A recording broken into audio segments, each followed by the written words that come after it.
Jina lako ndio jina kuu lipitao majina yote. Jina hilo litajwa kwa Baba. Kila goti litapigwa na kukiri ya kuwa Kristo wewe ndiye Bwana. Nami katika jina lako Bwana, leo tena niko tayari Baba, unitumie kama punda wako Baba wa rehema. Maana Bwana, sema na watu wako kupitia mimi Baba. Na Baba, neno lako ni hitaji la mioyo ya watu wako. Maana neno lako ni uponyaji wao. Neno lako ni chakula chao cha kiroho. Neno lako Baba ni uumbaji wao. Neno lako Baba wa rehema linapotoka kwenye kinywa changu, neno lako Baba wa rehema liwakarabati na kuwarudisha katika asili ya uumbaji. Kiu yangu Baba wa rehema ni kuona watu wako wakijua neno lako. Baba, wape kibali cha kujua neno lako. Nao watakapojua neno lako, watafanya na wengine wajue neno lako. Ninakutukuza maana Baba, neno lako limenilinda miaka mingi. Limeniokoa na magonjwa, limeniokoa na mitego yote, limeniokoa na mauti. Neno lako Baba wa rehema iwalinde, iwaepushe Baba na magonjwa, iwaepushe na mashambulizi yote Baba kutoka kwenye kambi ya upinzani. Na Baba, neno lako liwafunike Baba wa rehema. Na katika jina la Yesu Kristo naomba na wote tuseme amen. Basi tulikuwa tumemaliza kitabu cha Kutoka, na tukaona kwenye kitabu cha Kutoka ya kuwa kitabu cha Kutoka ni mwendelezo wa kitabu cha Mwanzo. Mara nyingi watu wanasoma baadhi ya mistari. Unakuta mtu anajua story ya gharika, lakini ukimuulizia story ya Ibrahimu, mtu huyu anajua anakuwa hajui. Lakini watu wa Mungu, unapoongelea story ya gharika,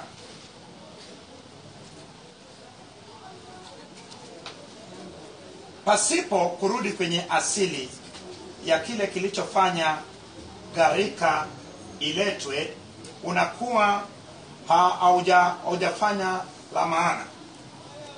Umeona mtu anayetaka kujua story ya gharika ama safina ya Nuhu, mtu huyu lazima moja kwa moja arudi kuanzia kitabu cha Mwanzo na sura ya kwanza, na aanze pale Mungu alipofanya vitu vyote. Na alipofanya vitu vyote, akianzia na siku ya kwanza anafanya nuru, na siku ya pili akifanya mbingu na maji, na siku ya tatu akifanya nchi kavu, na akifanya bahari, na pia mimea inayotoa mbegu kwa jinsi yake, na inayotoa mimea kwa miche kwa jinsi yake.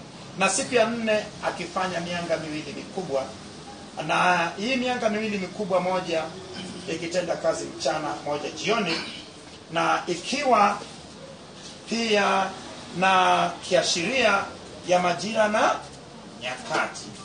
Mwezi ikiwa ni inaleta mwezi wa kwanza, wa pili, ya tatu, lakini jua ikileta saa na muda. Bwana Yesu asifiwe.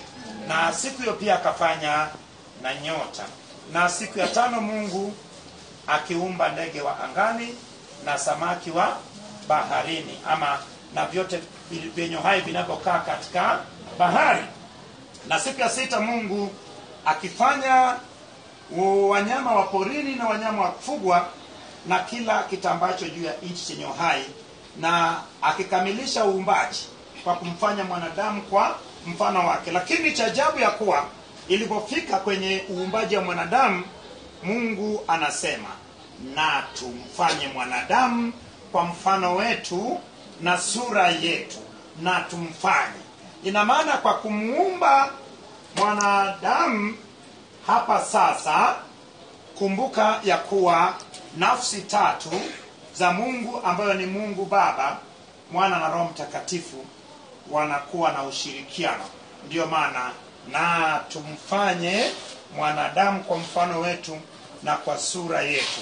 Hebu pata picha kuwa uumbaji wa mwanadamu ilikuwa ni maalum. Lakini je, wewe kama mwanadamu unajichukuliaje unaposoma hiyo sura ya kwanza na mstari ya 26-27 ya kuwa na tumfanye mwanadamu kwa mfano wetu na kwa sura yetu, akatawale samaki wa baharini na ndege wa angani na kila kiendacho juu ya nchi chenye uhai. Hii inatakiwa ikupe picha ya kuwa wewe ndiyo uliyekuwa ni kusudi ya uumbaji.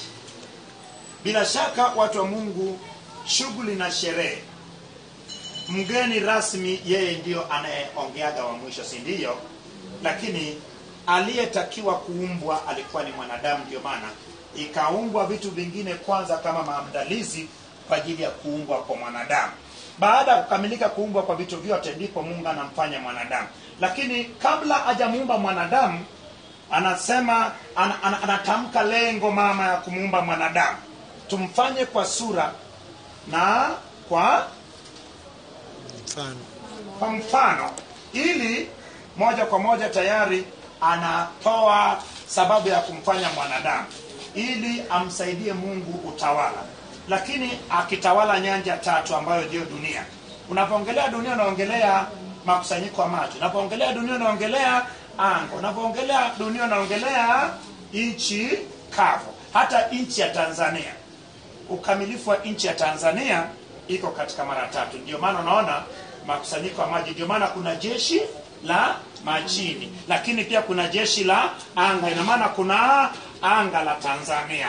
Kule baharini kuna bahari sehemu ya Tanzania, lakini pia kuna wale wanajeshi wa nchi kavu. Ina maana nchi ama dunia inakamilika ikiwa anga, nchi na makusanyiko ya maji. Lakini tunaona kwenye sura ya pili, hii sura ya kwanza ni kuumba kwa nadharia, si ndio? Lakini sasa sura ya pili ni maelekezo ya uumbaji sasa, lakini kwa mfano. Sasa Mungu anadadabua jinsi ambayo alimfanya mwanadamu na jinsi alivyofanya vitu vingine. Maana ukisoma kwenye sura ya pili sasa, ina maana inanyambuliwa sasa. Mungu anaonyesha kuwa kwa wakati huo, kabla mvua haijafanya nini, haijanyesha, ukungu ukapanda juu ya nchi, kisha Bwana akachipusha. Umeona sasa, akachipusha nini? Mimea. Bwana Yesu asifiwe. Lakini kumbuka ya kuwa mimea katika ile sura ya kwanza tunaona ya kuwa ilifanywa siku ya tatu, pale ambapo Mungu akasema maji na akusanyike mahala pamoja ili paonekane pakavu. Makusanyiko ya maji akaita bahari na nchi akaita pakavu, akaita nchi. Akaamrisha nchi na ifanye nini? Na itoe mimea. So umeona pale anaelezea jinsi ambayo mimea ilivyofanya nini, ilivyopata kuwepo. Lakini anaenda mpaka anafanya nini? Anamfanya mwanadamu, lakini anapanda na bustani ya Eden, lakini tayari akimpa na mwanadamu agizo la kutokula katika matunda ya mti wa nini? Mti wa katikati ya bustani ya Eden ya mema na mabaya. Lakini mwanadamu aliyetengenezewa kwanza ama aliyefanyiwa, Mungu akamfanyia wanyama.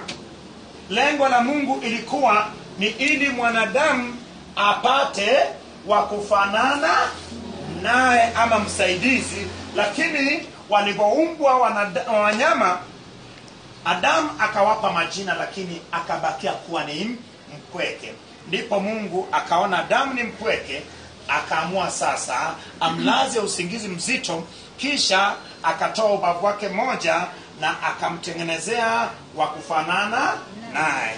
Adamu anastuka usingizini na anasema, huyu ni mfupa katika mfupa wangu na nyama katika nyama yangu. Lakini kumbuka, tayari Mungu alishamwambia Adamu kabla hajamuumbia wa kufanana naye ya kuwa usile katika matunda ya mti huo wa katikati wa bustani ya Eden, maana utakapokula hakika utafanya nini? Hakika utakufa. Sema ukila hakika utakufa. Ina maana umeona, Mungu sio Mungu dikteta. Mungu ni Mungu anayewapa watu nafasi ya kujiamulia.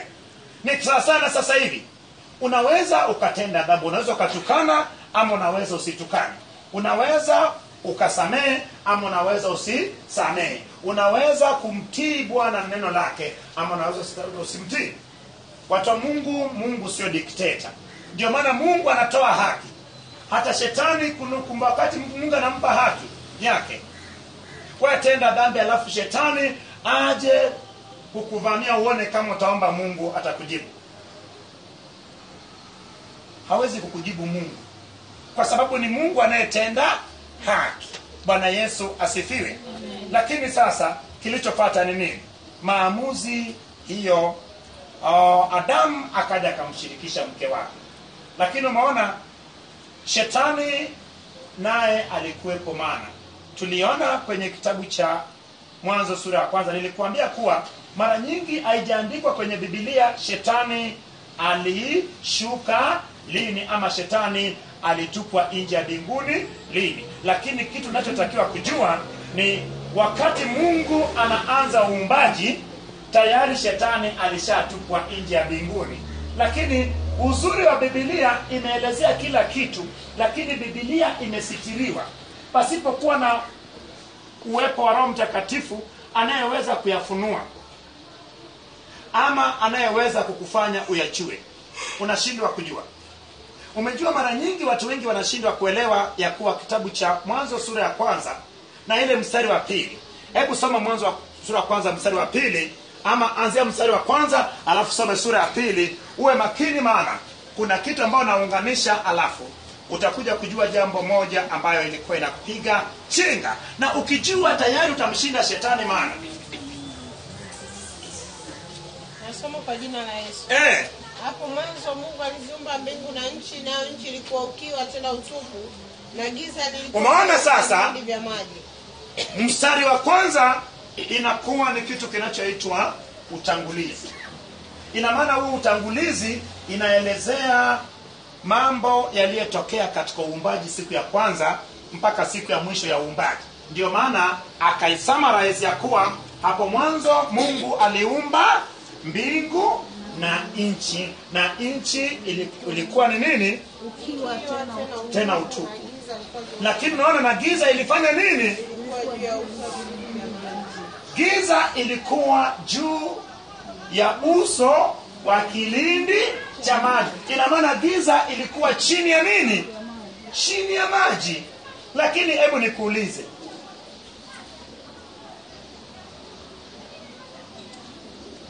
hii giza watu wa Mungu hapo iweke question mark kubwa. Lakini unaona Mungu anaendelea kusemaje? Ya kuwa na roho ya Bwana akatulia juu ya uso wa maji. Hapo ndipo Mungu anaanza kuumba. Kisha Mungu akasema na iwe nini? Iwe nuru. Ikawa nuru, ikawa vyema. Naye akaitenganisha nuru na giza. Anafanya nuru kuwa mchana na giza kuwa usiku.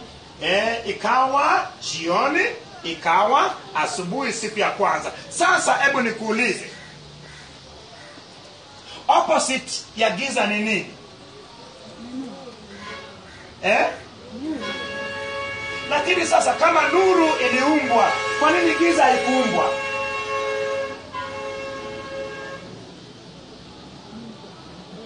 Nuru na giza ilitakiwa na giza iumbwe. Kama nuru inaumbwa, giza ilitakiwa ifanyweje? Lakini watu wa Mungu, eti giza ilikuwepo.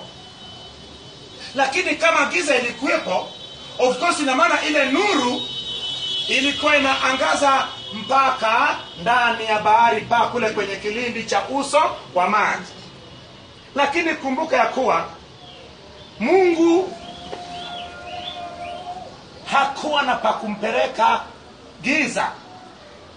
Anachokifanya anatenganisha. Hakutaka nuru ichangamane na giza, jinsi ambayo hakutaka mbegu zichangamane. Ndio maana umeona katika ile siku ya 3 nikisema kuwa Mungu akasema kuwa nchi na itoe mimea ama miti itoao matunda kwa mbegu na kwa jinsi yake, itoao miche kwa jinsi yake. Na hiyo ndio inayoleta doa katika sura ya 2, ambapo unaona ule mti wa mema na mabaya. Maana kwa nini iwe na jinsi mbili? Kwa nini iwe na mema? Kwa nini iwe na mabaya? Ilitakiwa kama ni mema iwe ni mema, maana kwa jinsi yake. Lakini unaona mti huo ulikuwa ni mchanganyiko. Tayari Mungu hakutaka ile nuru ichangamane na giza. Lakini kumbuka ya kuwa ukisoma kwenye vitabu vya Biblia, ufalme wa shetani inaitwa nini? Inaitwa giza. Ufalme wa Mungu unaitwa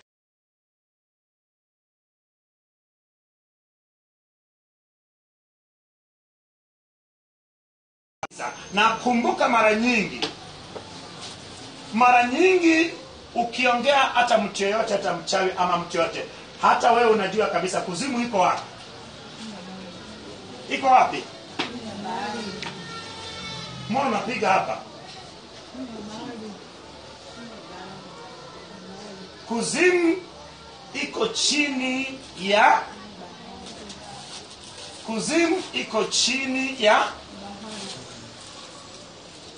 kama iko chini ya bahari. Je, giza itutulia kwenye kilindi cha uso wa, ina maana chini ya nini? Lakini bahari ilitengenezwaje? Ikawa jioni, ikawa asubuhi siku ya pili, kisha Mungu akaamrisha maji yakusanyike mahala pamoja ili paonekane pakavu. Pakavu anaita nchi, na makusanyiko ya maji anaita bahari. Kumbuka kuwa makusanyiko ya maji yanapokusanyika, tayari ile giza ikahamia na maji yale ikaenda chini ya nini? Chini ya makusanyiko ya maji. Sijui kama Costa unanielewa. So watu wa Mungu, bila shaka kwenye Biblia utawala mwanzo unapokuwepo wa dunia, utawala wa giza unakuwepo, ambayo ni utawala wa shetani. Lakini kumbuka, mpaka uelewe ya kuwa vitu vyote vilifanywa. Na kuna kitu ambacho unahitaji kuangalia sana. Tulivyosoma kwenye kitabu cha Ufunuo tulitambua kitu kimoja hivi. Tuliona kwenye sura ya 20, baada ya vile vita vya Armageddon, na baada ya Kristo kushinda yule nabii wa uongo pamoja na mpinga Kristo na majeshi yake, tukaona nabii wa uongo na mpinga Kristo wakatupwa kwenye ziwa la moto wakiwa hai. Baada ya hapo ikatokea nini? Ikatokea utawala wa miaka 1000. Kristo anatawala katika ile miaka ama ile millennium. Lakini kwa wakati huo, kabla utawala miaka 1000 kwanza, tunaona malaika moja anashuka. Anaposhuka na minyororo, anamfunga shetani ambao ni Lucifer na kumfungia kwenye nini? Kwenye shimo usiokuwa na kina kwa miaka 1000. Na utawala ule wa Kristo, ina maana mauti inakosekana, haipo, magonjwa hamna, tayari pale Kristo anatawala. Lakini tukaona ya kuwa watakaye kuwepo ambao ni Wayahudi katika ulimwengu wa kimwili watazaana na dunia itafanya nini? Itajaa. Maana miaka 1000 kama hakuna kufa, hakuna magonjwa, hakuna mabaya, alafu Kristo anatawala, ina maana watajaa. Na wanapojaa, kumbuka ya kuwa inapofika miaka 1000 tukaona ya kuwa atafunguliwa yule shetani aliyefungiwa kwenye shimo sio kuwa na nini na kina. Lakini atakapotoka, jambo la kwanza atakwenda kuwajaribu waliezaliwa kwa kipindi hicho, maana wao walisikia dhiki kutu, wao hawakupitia kwenye dhiki kuu. Lakini kumbuka ya kuwa maana wamezaliwa hapo, watadanganywa na yule shetani ambayo amefunguliwa, na atakuwa na watu wengi kama mchanga wa baharini, na atakusanya hao, naye atapanga sasa kwenda kuvamia kambi ya nani? Kambi ya Wakristo ama kambi ya Bwana. Wakati huo Kristo yupo. Lakini kabla vita vile kupiganwa, tayari moto utatoka juu na kuwalamba majeshi yake wote. Lakini kumbuka ya kuwa tayari yeye atafanywaje? Atashikwa na kutupwa kwenye ziwa la moto. Lakini baada ya hapo sasa ndipo kile kiti cha nini, cha hukumu nyeupe ama jeupe litashuka, alafu yule anayeketi juu yake, nchi na mbingu zitafanya nini? Zitakimbia uwepo wake. Ina maana hii nchi tunayoona sasa hivi na hii mbingu ama ni anga itajikunja na kukimbia uwepo wake. Lakini atakapokaa pale kwenye kiti anapotoa hukumu, ataamrisha bahari itoe nini? Itoe wafu wake, na kuzimu na mauti pia ifanye nini? Itoe wafu wake. Alafu bahari itafanywaje? Bahari itafanywaje? Bahari itatupwa motoni. Kuzimu na mauti. Lakini kumbuka ya kuwa bahari iliumbwaje? Watu wa Mungu, bahari ni roho, maana it was existing. Kumbuka ya kuwa giza ilitulia kwenye kilindi cha uso wa maji. So kumbuka Mungu alipoamua maji yakusanyike, kumbuka ya kuwa maji yale yalifanya nini? Yalirudi tu. Ina maana shetani ambao ni giza kwa wakati huu wa uumbaji wa dunia alikuwepo, lakini kinyume. Na ile bahari kumbuka ilikuwepo kinyume, kama utawala wa nini? Utawala wa shetani. Ndio maana giza itatupwa motoni ambao ni shetani, lakini na bahari itafanywa nini? Itatupwa motoni. Bwana Yesu asifiwe. Lakini hii inatengeneza msingi wa mabaya yalipofanya nini? Yalipoanza. Lakini umeona tu Mungu anapoanza tu, tunapoanza tu kwenye Biblia hivi tayari tunaona kabisa katika mistari mitatu.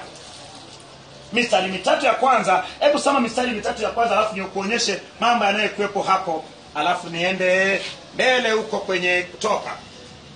Hapo mwanzo Mungu aliziumba mbingu na nchi, nayo nchi ilikuwa ukiwa tena utupu, na giza lilikuwa juu ya uso wa vilindi vya maji. Roho ya Mungu ikatulia juu uso wa maji. Umeona sasa? Mungu akasema iwe nuru, ikawa nuru. Umeona mpaka mstari wa 3 ya kuwa hapo mwanzo Mungu aliziumba. Mungu aliumba, ina maana hii ni nafsi ya Mungu Baba. Lakini nchi ilikuwa ni ukiwa tena utupu na giza. Huyo ni shetani moja kwa moja.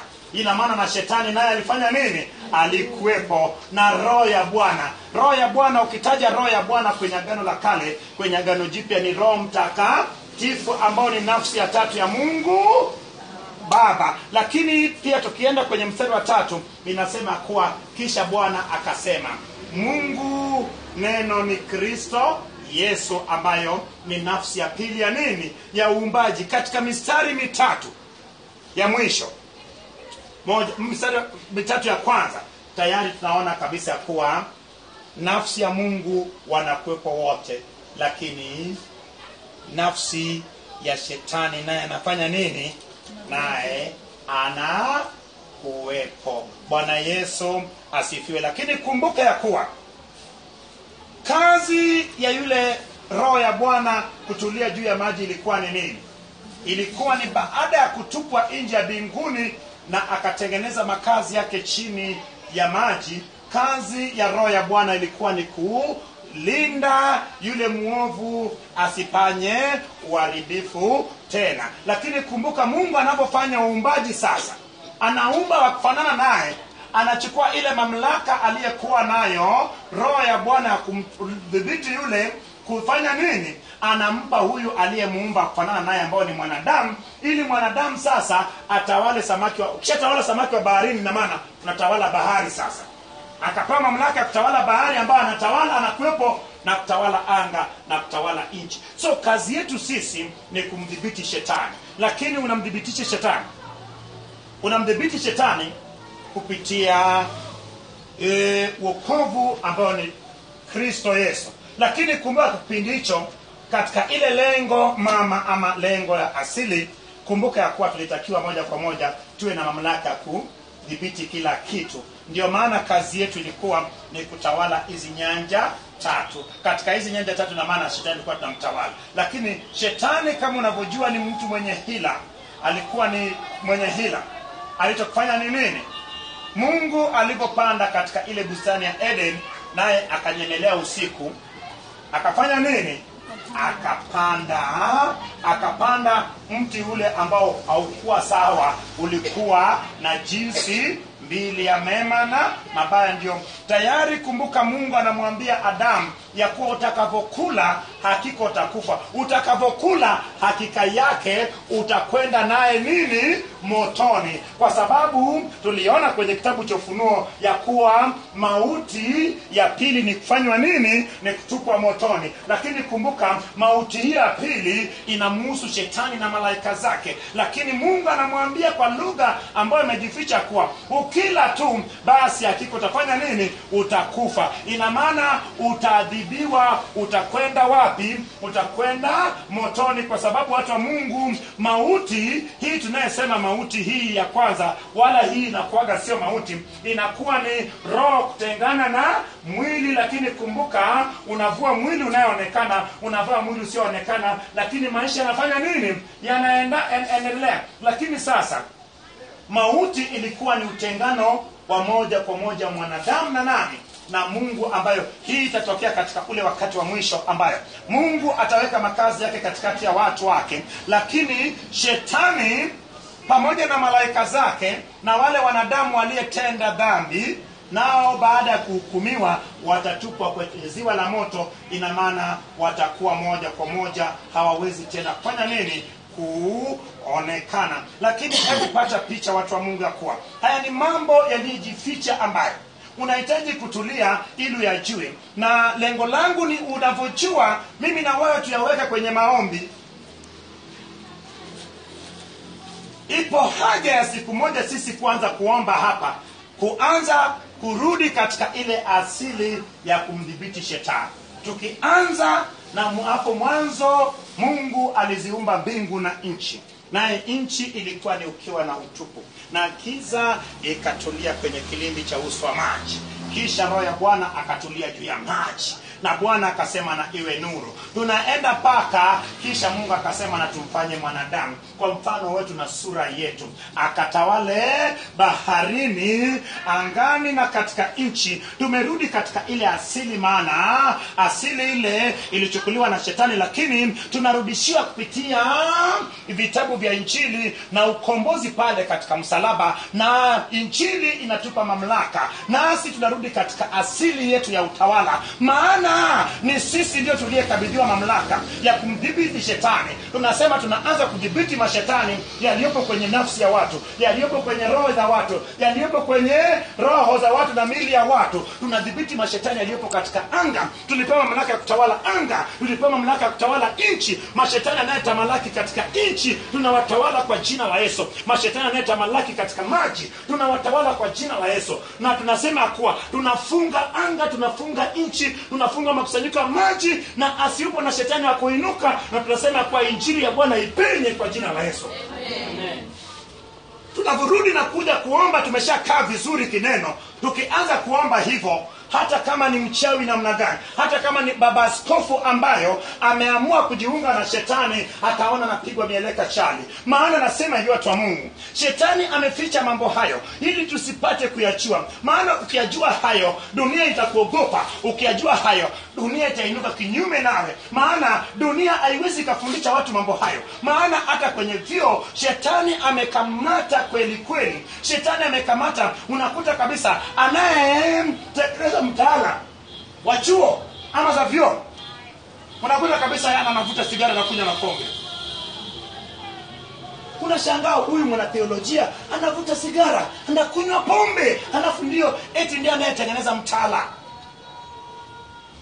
Ndiye anayeongea kuwa umejua mwanadamu alikuwa kwenye evolution, mwanadamu alitokea kuwa nyani, alafu anasimama anafunga Biblia. Hapo kuna kufundisha Biblia, hapo kuna kuruka na kiandiko. Ndio maana nasema hivi, watu wa Mungu, Haya, Mungu anatupa ili tuinuke juu tena. Hii iwe ni kizazi kingine kinachoanza upya. Maana vizazi vilivyopita vyote Mungu aliwapa mamlaka na kibali cha kumjua, lakini walitumiaje? Wakaingiza kwenye kuchuma fedha, wakaingiza kwenye kutawala, wakaingiza kwenye siasa, wakaingiza kwenye kutafuta mambo ya ubinafsi. Nasema hivyo kwa Mungu, mtu aliyeokoka ali mwenyewe, mtu aliyeokoka na kuwa na moyo wa huruma, mtu aliyeokoka anafuata nyendo za Yesu. Ni maana sema hivyo kwa Mungu, hakuna kutoa mashetani duniani, haipo makanisani. Mimi nasema hivi, wachungaji watoe mashetani sasa hivi na nani? Unapoenda kwa mtu ambaye ana ushirikiano na majini, anaweza katoa majini. Watu wa Mungu, ukisoma mafundisho ya Yesu utastajabika. Wakamwambia Bwana, wewe unatoa pepo kwa mkuu wa pepo Beelzebub. Akasema sawa, lakini wanao wenyu wanatoa kwa mamlaka gani? Mimi natoa kwa Beelzebub, lakini kwa watoto wenyu wanatoa kwa mamlaka gani? Akawaambia hivi, shetani hawezi kumfitini ufalme wake. Kama shetani atatoa shetani mwenzake, basi ufalme huo umefitinika na hauwezi ukajenga. Akawaambia hivyo ni sawasawa na mtu ambaye anamtumikia shetani aliyemwacha Mungu. Anachoweza kufanya ni kufanya kitu kinachoitwa mauzauza, camouflage. Watu wa Mungu, swala la kuchochea mashetani apige kelele ndani ya watu sio kutoa mashetani. Mimi ninachokuambia najua. Nafanya kazi ya kuombea watu na kutoa mashetani kila siku. Hakuna siku utakaposema na kupiga shetani ndani ya mtu. Piga ndani ya mtu shetani, piga. Ni mpe andiko ambao Yesu alipiga shetani. Shetani anaweza kumpiga? Shetani anaweza kumpiga? Toa shetani ndani ya watu. Na unapotoa waongoze pa kuopeleka. Kupiga shetani hizi ni maungaunga. Hizi ni kucheka watu ujinga. Na kupiga shetani, piga shetani. Natoka! Wewe unachekwa ujinga hapo. Kesho tena vile vile. Kesho kutwa tena vile vile. Tutoe hizo roho ndani ya watu. Ndio maana Yesu alitoa mashetani ndani ya watu. Nasema hivyo kwa sababu mimi najua. Nasema hivyo watu wa Mungu. Kuna vitu vingi ambavyo tunahitaji kuyaweka sawa.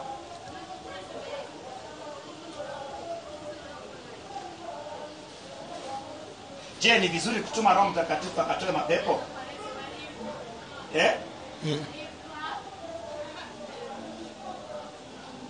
Je, ni vizuri kusema Roho Mtakatifu na atoe pepo? Je, ni vizuri kusema kuwa kwa moto wa Roho Mtakatifu? Watu wa Mungu, Roho Mtakatifu ni moto.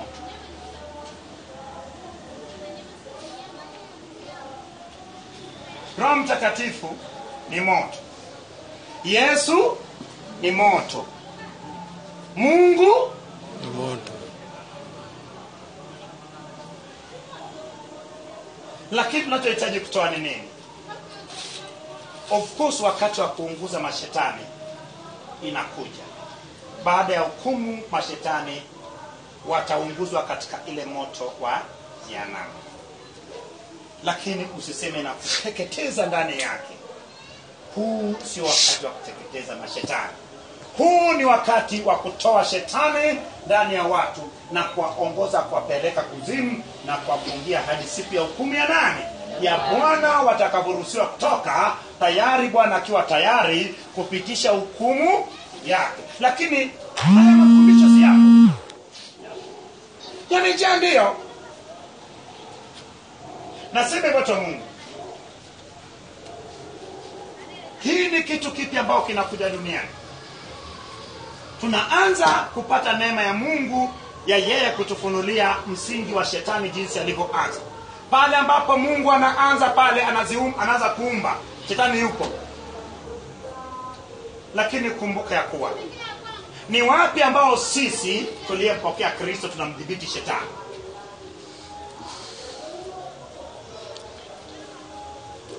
Nasema hivi watu wa Mungu, unapotoka katika hiyo sura ya kwanza ya pili, unaenda mpaka sura ya 3 ambayo dhambi inakuja duniani. Dhambi inapokuja duniani, dhambi inakujaje? Dhambi ilikuja kwa shetani kufanya udanganyifu ama uongo. Shetani alimuingia nyoka. Nyoka ni nani? Nyoka alikuwa ni moja kati ya wale viumbe vinavyotambaa juu ya nini? Juu ya nchi wenye nini? Wenye uhai. Sasa shetani ni roho, malaika ni roho, Mungu ni roho, Yesu ni roho. Kumbuka ya kuwa unapokuja katika hii ulimwengu wa kawaida unahitaji uwe na mwili, lakini kumbuka ya kuwa Adamu na Hawa walikuwa ni wa kiroho zaidi. Ina maana kama waliweza kumuona Mungu aliyekuwa ni roho, ina maana shetani ambao ni roho angeenda kwao akiwa katika asili yake ya roho. Ina maana bila shaka wangefanya nini? Wangemuona. Lakini shetani akaamua kuvaa mwili. Alivaa mwili gani? Alivaa mwili wa nyoka. Kama unapojua shetani tangu asili yake alianza kuchagua vitu vilivyo vizuri. Ukisoma kwenye sura ya 3 tunaanza kusema kuwa nyoka alikuwa ni kiumbe mwerevu kuliko wanyama wote. Mwerevu ina maana mjanja. Ina maana mwenye maarifa. Ina maana mwenye akili. Lakini kumbuka ya kuwa kama alikuwa ndio mwerevu, shetani akaendea mwenye mwerevu. Je, wewe uliyekuwa na akili kuliko ndugu zako, je, shetani akunyemelee? Wewe ambao una ubora kuliko wengine, je, shetani akusumbui? Anakusumbua, maana shetani anapenda vitu vizuri. Ndio maana watu wanayetakiwa kutawala hawatawali, wanayetakiwa kufanya kazi ya Mungu wafanye kazi ya Mungu. Lakini wajanja wachache wanajua kishetani jinsi ya kuingia na kuchukua nyota za watu za utawala, wanatumia. Unakuta kabisa kwa wewe ulikuwa na macho ya roho ya kuona, ukiota kitu inatokea. Ilikuwa wapi? Ilienda wapi? Ni baba mmoja amechukua, anafanya nao mazingaumbwe kanisani, anafanya nao fedha. Wewe ulikuwa na akili, ilikuwaje mpaka hatua za mwisho ukafeli? Waliona wakachukua. Shetani alianza kuchukua vitu vizuri. Shetani anavaa mwili wa nyoka. Alipovaa mwili wa nyoka, mnyama wote anakuwa na nafsi na mwili. Anapokuwa na nafsi ya mwili, kumbuka ya kuwa shetani alikuwa na roho. So ilikuwa ni kiumbe mwenye roho, nafsi na mwili. Kumbuka mwanadamu ni roho, nafsi na mwili. Ndio maana sasa alipokamilisha katika matatu haya, pata picha kuwa yule nyoka aliongea. Je, ni nyoka aliongea? Nafsi na mwili haiwezi kuongea. Kinachoongea ni roho. Ndio maana mara nyingi unaweza kaambia mtu katika jina la Yesu, stoki. Kama shetani anaongea ndani yako, ndivyo huyo shetani roho yake iliongea ndani ya nini? Ya nyoka, ya kuwa eti hivi ndivyo mlivyoambiwa, eti msile katika matunda ya miti yote ya nini? Ya bustani. Hiyo ilikuwa ni uongo. Lakini kumbuka ya kuwa kilichoongea ndani ya nyoka haikuwa ni nyoka, ilikuwa ni roho ya shetani. Bwana Yesu asifiwe.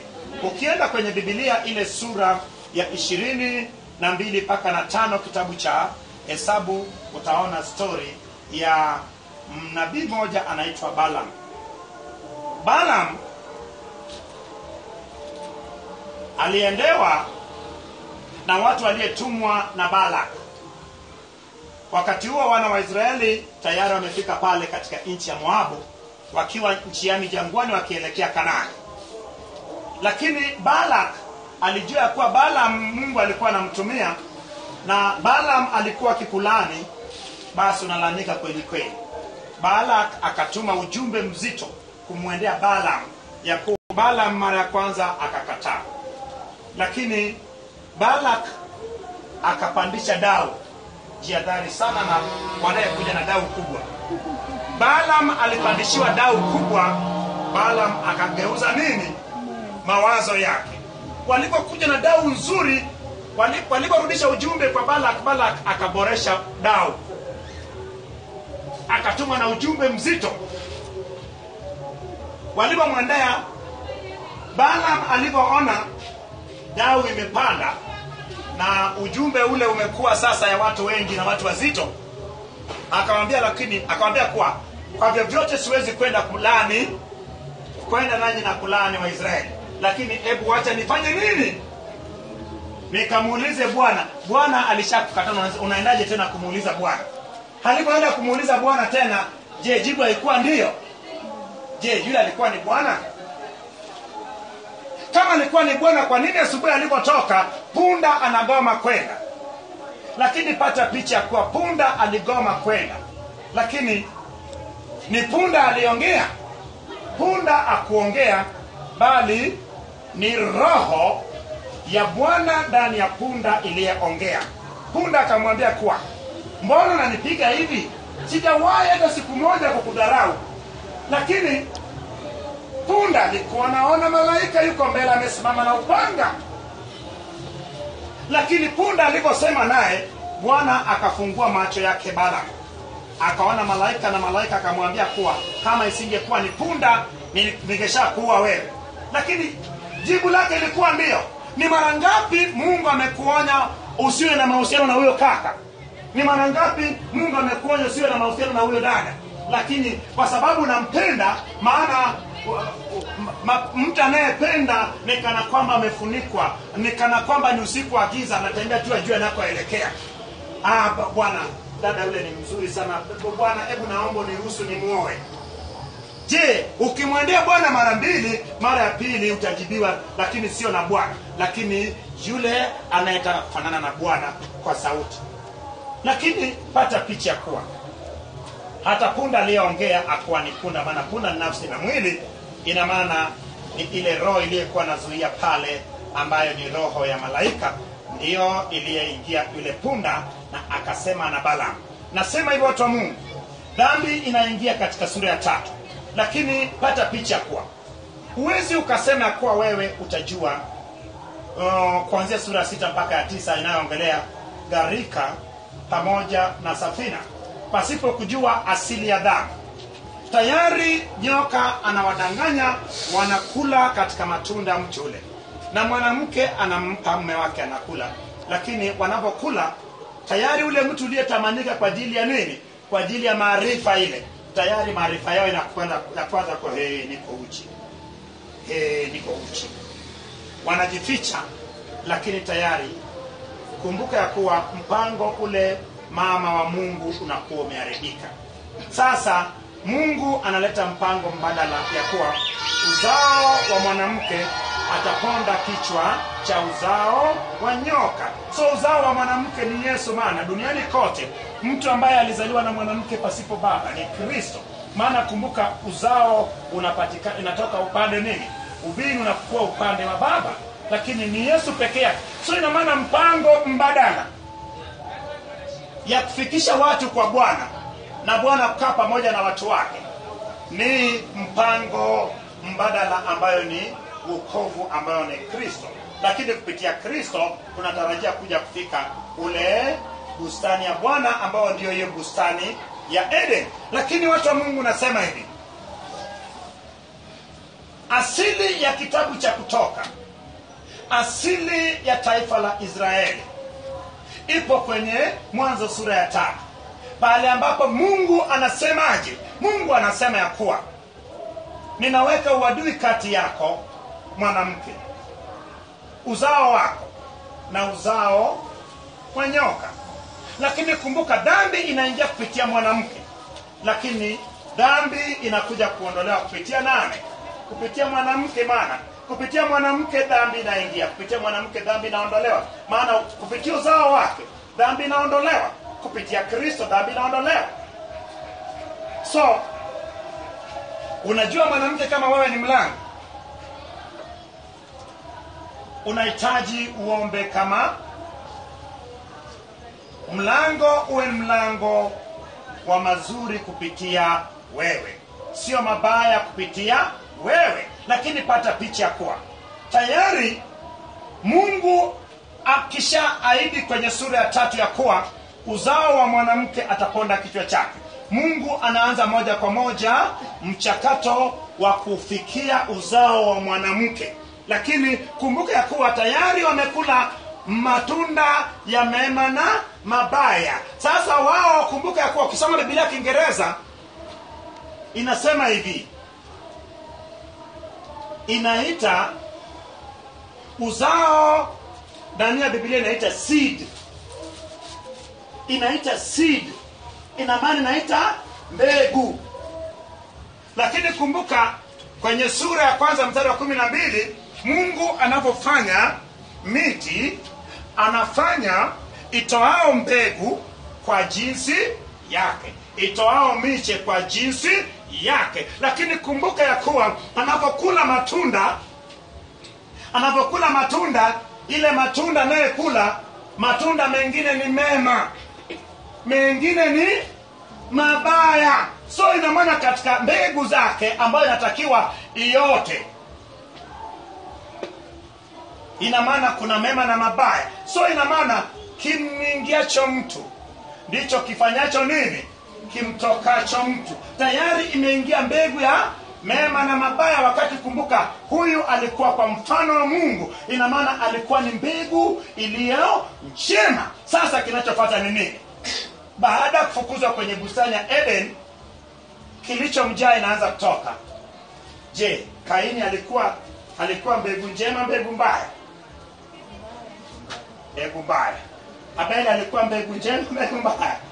Na kunaona sasa ina maana tayari ni mchanganyiko pale, tayari inatoka kwa jinsi tofauti. Na kumbuka ya kuwa mbegu isiyokuwa njema hutaka kuangamiza mbegu njema. Ndiyo maana moja kwa moja Kaini kazi yake ni kuangamiza mbegu njema, ambao ni nani?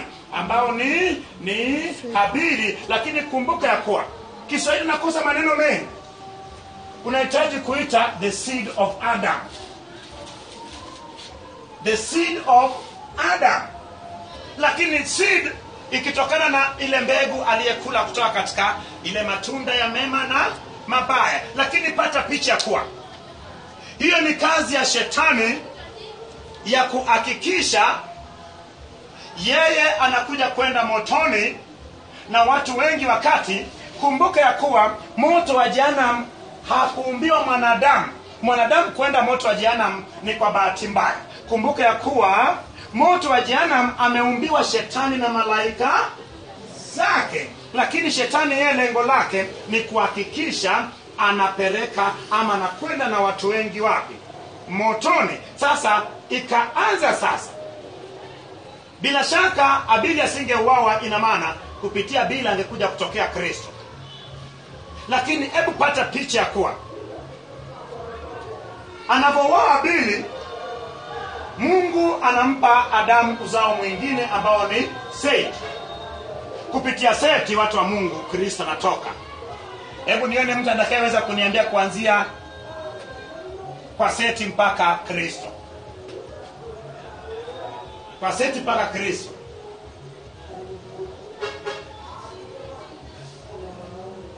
Watu wa Mungu, ukitoka, hebu nikufupishie, ukitoka kwa Seti unaenda moja kwa moja kwa nani? Kwa Enosi. Unaenda kwa Kenani, unaenda kwa Mahalaleli, unaenda kwa Yaredi, unaenda kwa Enoko, alafu unaenda kwa Metusela. Ukitoka kwa Metusela unaenda kwa Lameki. Lakini Lameki anazaa mtoto, lakini kabla hajampa jina, anampa jina ambayo inasema kuwa huyu ndio atakayetuokoa na ardhi ama nchi iliyofanya nini? Eti Nuhu jina lake kabla anapopewa jina eti yeye atakaokoa. Lakini Nuhu akakuwa kwenye hekima na kimo, naye akapata kibali machoni pa Bwana. Je, dunia ilipojaa na uovu, Nuhu je hakuokoa dunia? na nchi ilaaniwa. Tayari Mungu anamchagua Nuhu. Na dunia tayari, kumbuka ya kuwa katika ile sura ya 6, wana wa wanadamu, wana wa Mungu, sio wana wa wanadamu, wana wa Mungu wanaona mabinti za wanadamu, kisha wanaamua kuwaoa. Na wanapowaoa, matokeo yanakuwa ni wale wanefili, watu warefu, watu wenye nguvu. Tayari uonevu unaingia duniani. Lakini wale wana wa Mungu walikuwa nani? Watu wa Mungu wale walikuwa ni fallen angels, malaika waliyetupwa kutoka mbinguni. Tunawapata wapi? Ukisoma kwenye kitabu cha Yuda ile mstari wa 6, utaona kabisa kuwa na wale malaika walioacha enzi yao. Ina maana wako malaika wengine ambao waliacha enzi zao. Na malaika, watu wa Mungu, wanaweza kavaa maumbo. Tuliona kwenye sura ile ya 19 wale malaika waliovaa maumbo ya wanaume walipoenda Sodoma na Gomora, na wale watu wa Sodoma na Gomora wakafanya nini? Wakawatamani ili wafanye nini? Ili wawajue. So wale malaika walipokuja, kumbuka ya kuwa wale malaika walikuwa ni malaika wa giza walioacha enzi zao, maana waliacha kazi zao za kufanya, na wao wakaingia kwenye mambo mengine ambao hawakutumwa. Na kumbuka ya kuwa shetani tayari anaanza kushambulia. Anajua uzao wa mwanamke, mabinti wa wanadamu ni uzao wa mwanamke. So tayari hao mabinti, shetani alijua kuwa akinajisi mabinti hao wote, tayari pata picha kuwa mbegu njema ambayo ni Kristo atakuja kutokea wapi. So kazi ya shetani ilikuwa ni kuchafua uzao ili mbegu njema isifanye nini? Isije itokee, ambayo ni Kristo Yesu. So kinachofuata nini? Mungu akasema, ninagairi uumbaji, nami nitaangamiza dunia na kila kitu kiendacho juu ya nchi chenye uhai, kasoro kilichokuwa ndani ya nini? Ndani ya maji tu. Ndio Bwana kufanya nini? Akuangamiza. Na kumbuka, angeangamiza na vile ambao vilikuwa vinaenda katika bahari, angeangamiza mpaka na ile giza. Pigia Bwana makofi makubwa. Angeangamiza na ile giza. Lakini pale ndipo alipoponea chupuchupu. Maana ni vilivyokuwa vinaenda juu ya nchi yenye uhai, ndipo Bwana akasema ataangamiza. Lakini vilivyokuwa ndani ya maji, vilivyokuwa baharini, vilivyokuwa chini ya maji, havikuangamizwa. Hapo umeona jinsi ambao shetani alipenya hapo. Bwana Yesu asifiwe. Samaki hawakuangamizwa. Hebu ni wapi samaki waliingia kwenye safina? Hawakuingia kwenye safina. Lakini kumbuka ya kuwa chini ya maji giza ilikuwepo. Mungu angeangamiza na viliopo chini ya maji, viliopo ndani ya maji, samaki.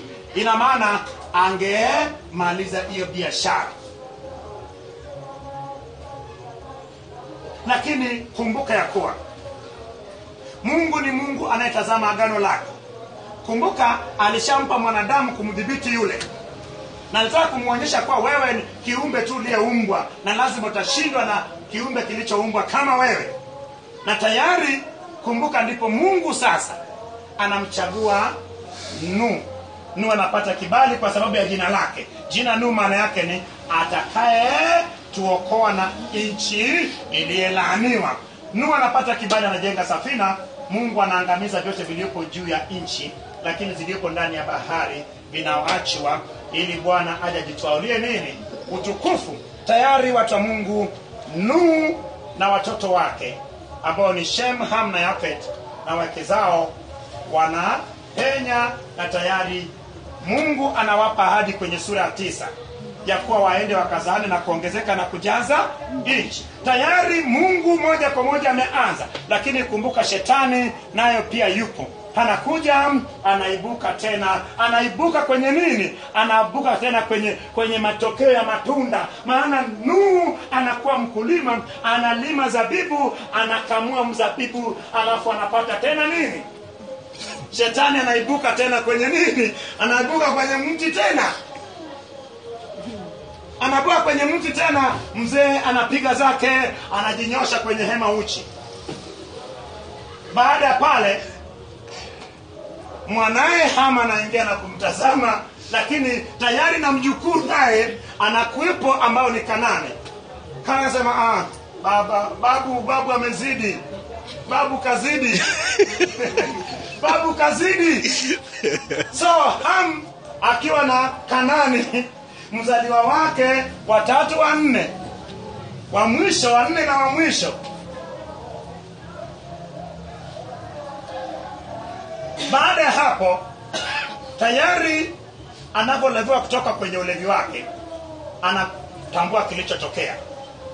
Hebu nikuulize, kinywa kinachotoa chemichemi inayotoa maji matamu inaweza katoa na maji nani? Lakini kumbuka ya kuwa Nuhu alipokunywa tu zabibu, alipokunywa tu matokeo ya mzabibu, tayari kumbuka ya kuwa ile mbegu mbaya inakuwa imeingia kwake. Anachofanya ni nini? Analani. Anavolani, je, dhambi jaingia? Fuatilia katika wale watoto wa Ham. Nimrod kutokea pale. Je, Nimrod kuwa mtu wa kwanza kuleta uasi tena baada ya gharika? So watu wa Mungu, moja kwa moja Mungu sasa anaamua kuwa nitapenyeza hapa na kutoa mbegu katikati yao. Mungu anaamua kuchukua Shem. Shem anakuja kutoa wakina Tera, wakina Nahori, wakina Tera na kina Nahori, wakina Ibrahim. Mungu moja kwa moja anachukua Ibrahim, moja kwa moja kwa Ibrahim anachukua Isaka, anapotoka kwenye Isaka anachukua Yakobo, na moja kwa moja kwa Yakobo anakwenda anamchukua Yuda, moja kwa moja anakuja mpaka anafikia kwa nani? Anafikia kwa Kristo. Bwana Yesu asifiwe. Lakini kumbuka ya kuwa Kutoka inatoka kwenye kitabu cha Mwanzo. Kutoka ni mpango wa Mungu wa kumleta Kristo. Sema Kutoka ni mpango wa Mungu wa kumleta Kristo. Umeona kwenye kitabu cha Kutoka inatengenezwa taifa ambao ni changa, ambao ni Israeli, lakini Mungu anawatenga kabisa. Mungu anawatenga na mataifa mengine kwa sababu Mungu hakutaka wachangamane na wengine, maana kumbuka ya kuwa hii ingeathiri ujio wa Kristo Yesu. Lakini baada ya Yesu kuja na wao kumkataa na Yesu, maana kumbuka Yesu alitumwa kwa ajili ya watu gani? Watu wa Mungu. Injili ni kitu ambacho imefichwa sana. Tulipoenda kwenye kitabu cha Wafalme wa Pili na tukaenda kwenye kitabu cha Mambo ya Nyakati wa Pili, sura ya mwisho tuliona wana wa Yuda wanapelekwa utumwani Babeli. Lakini kumbuka ya kuwa makabila haya 12, makabila 10 yale yalishamwacha Mungu akapelekwa utumwani Ashuru katika mwaka 722, na Yuda na Benjamini wakipelekwa utumwani mwaka 585. Pata picha kwa watu hao wote walipelekwa utumwani kwa sababu walimwacha Bwana. Lakini pata picha kuwa Yesu alikuja kuwaokoa taifa la Israeli. Ndio maana akasema kuwa na alitumwa kwa ajili ya makabila 12 ya Israeli. Ina maana Yesu alitakiwa aokoe Waisraeli kwanza, kisha hao Waisraeli warudishwe kwenye ile ahadi ambayo Mungu aliwaahidi, ile agano ya kuwafanya kuwa ni makuhani, ufalme wa makuhani, ili kupitia wao sasa wakimkubali Yesu apatanishe na Mungu, kisha wapewe kazi ya sasa kupatanisha dunia na Mungu. Wanapokataa sasa, Yesu anasema mmeikataa, lakini wanapewa majirani zenyu ambao ni wa mataifa ambao ndio sisi. Ndio maana tumepewa sasa. Lakini kumbuka jambo hili litakiwa iwashirikishe wale. Ndio maana sisi sasa kama mzabibu mwitu tunakatwa sasa tawi, na wale inakatwa matawi maana inaharibika, lakini inachukuliwa tawi ambao ni mzabibu mwitu sisi, tunapandwa kwenye shina ya nini? mzabibu wa kweli. Ndio maana sisi tumepandwa katika msingi wa Israeli. Shina ni wa Israeli. Ndio maana wokovu ilianzia kwa Wayahudi, lakini walikataa wokovu, lakini tukapewa wokovu, sisi tumeikubali. Lakini kumbuka watu wa Mungu, ninamaliza kwa kusema hivi, tulipopewa wokovu tulipewaje? Mathayo sura ya 28:19. Hebu soma. Na mtu mwingine asome Marko 16:15, alafu nitakuwa na mshukuru Mungu uone tunapewa injili ya kuwa tuifanye nini, na uone ya kuwa sisi kama kanisa la agizo kuu la Bwana wetu Yesu Kristo tunayo kazi gani ya kufanya tuliachiwa. 28:19 hiyo ni Mathayo, 16:15 hiyo ni Marko, ama ni uso wa ndama. Uso wa simba ni 28:19. Uso wa ndama inapatikana kwenye kitabu cha Ufunuo sura ya 4 mstari wa 6. Wale wana uhai, wenye uhai wa 4 ambao walikuwa na uso aina 4. Bwana Yesu asifiwe. Uliyepata hebu soma kwa jina la Yesu. Basi enendeni mkawafanye mataifa yote kuwa wanafunzi, mkiwabatiza kwa jina la Baba na Mwana na Roho Mtakatifu, na kuwafundisha kuyashika yote niliyoamuru ninyi, na tazama mimi nipo pamoja nanyi siku zote hata ukamilifu wa dahari. Umeona, Yesu tayari yuko pale katika mlima Mzeituni, anataka kupaa juu, lakini tayari kumbuka wanafunzi wako 500 pale. Anawaambia kuwa nendeni ulimwenguni kote. Kumbuka wakati akiwa bado hajafa na kufufuka, alikuwa anawaambia kwa usiambie mtu, maana wangeambia watu nini? Wangekosea, maana walikuwa hawajapewa agizo. Lakini kumbuka hiyo ile agizo ndio inayotengeneza kanisa hili la agizo. Tuko katika hilo agizo ya kuwa enendeni ulimwenguni kote mkawafanye kuwa wanafunzi wangu. Lakini wokovu hiyo katika misingi ya kuwabatiza kwa jina la Baba, Mwana na Roho Mtakatifu. Alafu haijaishia hapo, kuwafundisha kuyashika yote niliyowafundisha, na mimi ni pamoja nani. Umeona, hadi mwisho nini wa dahari, kwa sababu alikufa akafufuka, na kazi aliyeanza kufanya na kufundisha anaendeleza ndani yetu sisi, ambayo alifanya nini? Alituagiza. Ndio maana wale wanafunzi wakaenda katika maeneo tofauti wakifanya kazi, na Bwana akiwa nao kupitia uwepo wa Roho Mtakatifu. Lakini pata picha kuwa Yesu akisema kuwa tuwafundishe kuyashika yale aliyefundisha Musa, yale aliyefundisha Yohana, tuwafundishe kuyashika yale ambayo aliyetuagiza.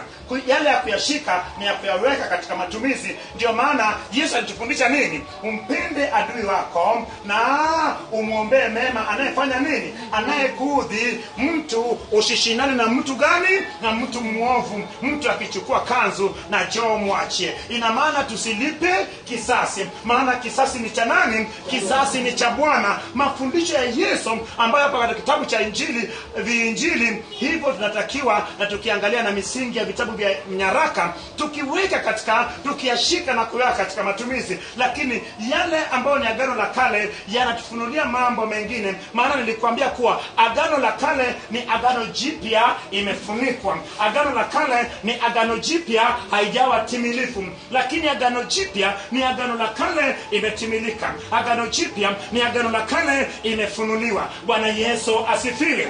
Hebu soma na hiyo kwenye Marko 16:15. Akawaambia, enendeni ulimwenguni mote mkaihubiri injili kwa kila kiumbe. Aamini na kubatizwa ataokoka, asiyeamini atahukumiwa. Na ishara hizi zitapatana nao waaminio: kwa jina langu watatoa pepo, watasema kwa lugha mpya, watashika nyoka, hata wakinywe kitu cha kuvisha hakitawadhuru kabisa. Wataweka mikono juu ya wagonjwa nao watapata afya. Umeona sasa? Tayari Yesu anawaambia kuwa waende, lakini anayeamini huyo ataokolewa, sio mimi, huyo atapotea. Lakini anawaahidi ya kuwa ishara hizo tutapatana nao. Kumbe ishara hizo ni ishara ambazo sio mchungaji tu afanye, lakini kwa wale waaminio ishara hizo zote zinaweza zikapatana nao. Lakini kumbuka, kazi tunayotakiwa kufanya sisi ni kuenenda na kuwafanya kuwa wanafunzi wa Yesu, lakini tuwabatize katika ile misingi ya ubatizo ambao ni kwa jina la Baba, Mwana, Roho Mtakatifu, ikiwa ni ubatizo wa maji mengi ya kuzamisha. Lakini kumbuka, watu wa Mungu, kuna wakati mwingine umeenda gerezani pale, mtu amefungwa na mtu huyo hakuna jinsi utakavyoweza kubatiza. Ndio maana Paulo alifanya nini? Paulo alivyoona kuwa yule mwanajela yule askari yule alipotaka kuokoka, Paulo alimbatiza pale. Alimbatizaje? Alichukua maji akanyunyiza mara ngapi? Mara 3 kichwani mwake, lakini kwa jina la Baba, Mwana na Roho, maana hapakuwa na nini? Hapakuwa na nafasi ya kupata kwenda kubatiza mtu huyo. Bwana Yesu asifiwe. Tukifanya watu wa Mungu kazi ya Mungu inapotakiwa, Mungu atatubariki, lakini lazima tuwafundishe watu kuyashika na kuyaishi yale ambayo Yesu aliyetufundisha. Agano la Kale ni kufundisha tu misingi ya Injili, maana Agano la Kale nimekuambia ni agano Jipya imefunikwa. Kama imefunikwa tuishije? Kama haijawa timilifu tuitumieje? Lakini sasa Agano Jipya ni Agano la Kale sasa imekuwa timilifu. Ndio maana zile amri zilizokuwa 623 zikafanywa kuwa ni amri moja. Yesu anasema katika kitabu cha Yohana 13:36-39 ya kuwa nami nawaachia amri mpya. Hii ndio amri ama sheria mpya. Nanyi pendaneni, nanyi mkipendana mtakuwa wanafunzi wangu kweli kweli. So watu wa Mungu, sheria zile ambazo zilikuwa nyingi zinafanywa kuwa ni moja. Inakuwaje moja? Zile amri 10 ambayo amri 3 za kwanza zilikuwa zinamhusu mwanadamu na Mungu, amri 7 zilikuwa zinamhusu mwanadamu na mwanadamu. Tayari inafanywa kuwa mpende Bwana Mungu wako kwa moyo wako wote, kwa akili zako zote na kwa nguvu zako zote, na umpende jirani yako kama unavyojipenda. Ina maana ukinipenda huwezi kuniibia, ukinipenda huwezi kuniua, ukimpenda Mungu huwezi kwenda kinyume naye, ukimpenda Mungu huwezi kuwa na mungu mwingine. Ndio maana watu wa Mungu, je, upendo kama sheria ama amri mpya, je tunayo huo upendo? Ndio maana nasema hivi, watu wa Mungu, usipojua misingi hii kuanzia kule kwenye mwanzo hauwezi ukafanya kitu. Ndio maana watu wengi sana wanadandia juu kwa juu, wanapanda mti juu kwa juu, lakini kinachofanyika ni nini? Kinachofanyika lazima urudi katika msingi wa mwanzo wa uumbaji, maana Biblia ndicho kitabu kinachotoa asili ya uumbaji, muendelezo wa dunia na mwisho wa dunia. Vitabu vipo vingi, lakini vitabu vingine ni bla bla. Kitabu kinachoelezea kwa ufasaha na kwa makini zaidi jinsi mambo yalivyoanza, mwanadamu asili yake, mwanzo wake, dunia yote na mwanzo wake, ni kitabu cha Biblia. Ndio maana watu wa Mungu, nafundisha Agano la Kale sio eti ushike na kuwa kwenye matumizi, lakini kama Agano Jipya iliyofunikwa, kama Agano Jipya ambayo ijawa timilifu. Watu wa Mungu, matunda kabla hajafika wakati wake wa kufanya nini? Kuchumwa na kuliwa. Ukila utakuta kuwa ni chachu. Bwana Yesu asifiwe. Amen. Nasema hivi, watu wa Mungu, hayo nenda ukatafakari. Lakini hata naye omba, anaombaje? Ndio maana nasema kuwa days are nearing, siku zinasogea karibu ambao tutakuwa ni washindi timilifu. Haya takapofundisha duniani kule, shetani hatabakia tena.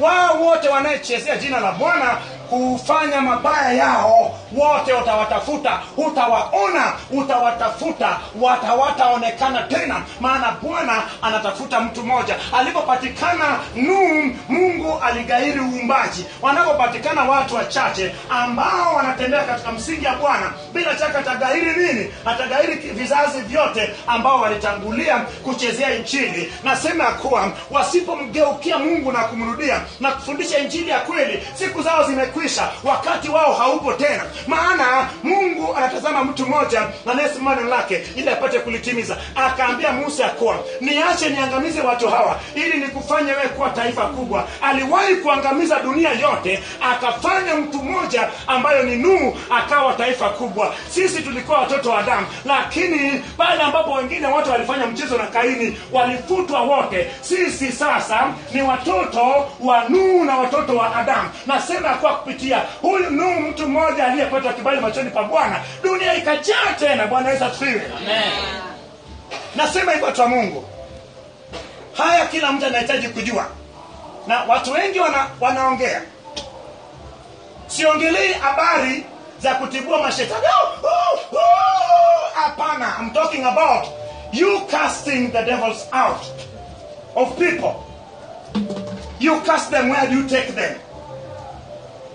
When you send the devils out of somebody, where do you take the devil? Yesu akuacha mashetani azagae. Toa mashetani aongoze aende shimoni, na waamrishe wasitoke tena hadi siku ya hukumu. Hao mashetani wanafyekwa na kuchinjwa. Unaweza kaua roho. Tuache mchezo bwana. Tuache mchezo. Injili hii imekuwa ni fedha sasa hivi. Injili imekuwa ni mtaji kwa watu wa kuchuma. Siku zinakuja ambayo watahukumiwa. Maana walipewa mtaji ya kufanya biashara ya Mungu, lakini hawakuifanya.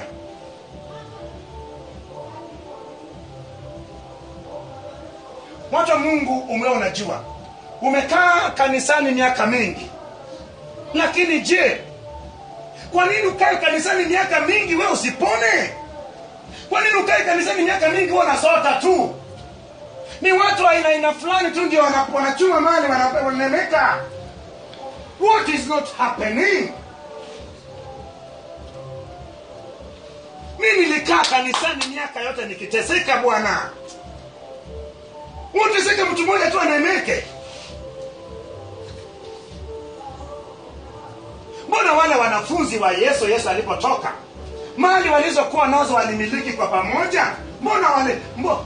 Mbona wa kwanza yule mwana wa Faraja aliuza mali yake kiwanja akapeleka mguni pa mitume? Mbona iligawanywa kwa watu wote? Mbona na Safira naye akataa kuwa kama mwana wa Faraja? Yeye na Anania mume wake wakaenda wakauza, wakasema dale, wasituchezee bwana. Hii ni hela yote tupeleke miguni ma mitume. Hebu gawa dale, weka sehemu nzuri. Nasema hivi, Mungu amekubariki na utajiri, gawia washirika. Wajengee kila mtu nyumba. Umiliki uwanja wa ndege 5 kule Marekani. Nasikia mchungaji anamiliki uwanja wa ndege 5, lakini washirika wakoje? Wakoje washirika? Oi bintabani. Nasema hivyo watu wa Mungu. Kama kweli na Mungu wa kweli, inua watu wote. Bwana Yesu asifiwe. Huo ndio upendo. Bwana Yesu akasema hivi, nawaachia amri mpya, penda nini? Yule mjane ambaye anateseka kanisani kwako, je, unamfanyaje? Wale yatima, wale ambao wanakosa kwenda shuleni, wale watu ambao wanafukuzwa hawana hela ya kodi, je?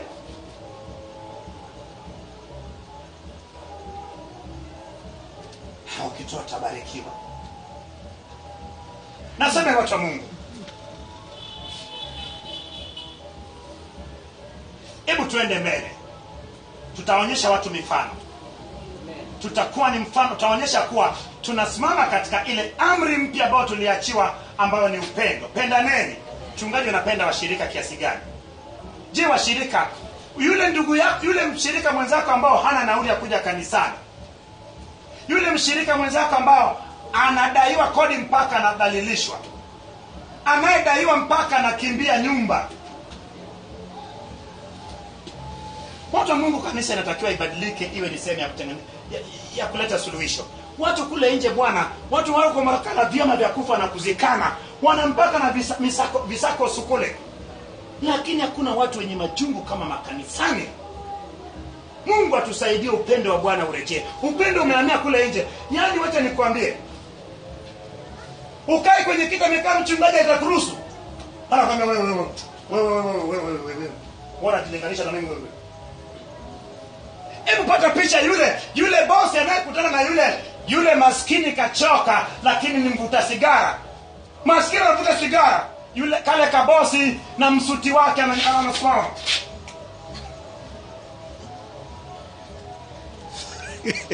Upendo sio upendo. Upendo umewachia shetani huko bwana. Zamani ile meza ya Bwana kushiriki ilikuwa kikombe kimoja.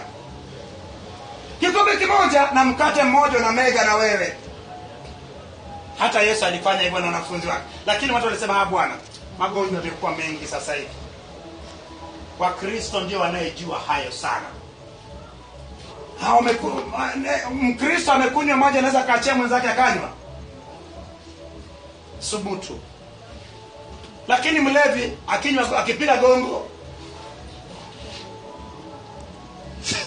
hata kama ni mtu ambao mdomo wake na mnuka kama mdomo wa mamba, apiga glasi anampa mtu mwingine. Yaani mimi nimependa. Lakini nyumbani mwa Bwana hayo shetani akachukua kwa nyumbani mwa Bwana. Tuliachiwaga upendo. Penda neni. Wakristo wanapendana kwa kufanya uzinzi sasa hivi. Wanaambia upendo wa uzinzi. Lakini lazima tubadilike watu wa Mungu. Mimi nasema hivi. Siku zinakuja ambayo Yesu atakuja kutuuliza tulipendanaje. Mimi nataka niishie hapo, nimshukuru Mungu kesho ni ibada, lakini nasema hivi. Nimesema na mtu mmoja apate kujua misingi ya mabaya. Uwezi ukasema ya kuwa tumepitia kitabu cha Kutoka pasipo kujua ya kuwa Kutoka hii asili yake ni Mwanzo sura ya 3 pale ambapo Mungu analeta mpango mbadala. Baada ya mpango wa asili kuharibiwa na shetani, mpango mbadala ni uzao wa mwanamke. Taifa la Israeli inavyoanza kutengenezwa pale kwenye kitabu cha Kutoka ni moja kwa moja ni mpango wa kuleta uzao wa mwanamke, lakini ni mpango wa mbegu njema kutokea pale. Bwana Yesu asifiwe. Lakini kumbuka, sisi tumefanywa kuwa ni mbegu njema kwa kumpokea Kristo. Wayahudi walipokataa, Yesu tayari kama mbegu njema akatufanya tunavyompokea na kumfanya kuwa Bwana Mwokozi maisha yetu. Sisi ndio mbegu njema. Lakini je, wewe ni mbegu njema? Hello? Wewe ni mbegu njema? Amen. Yenyewe hata itoki. Wewe ni mbegu njema? Amen.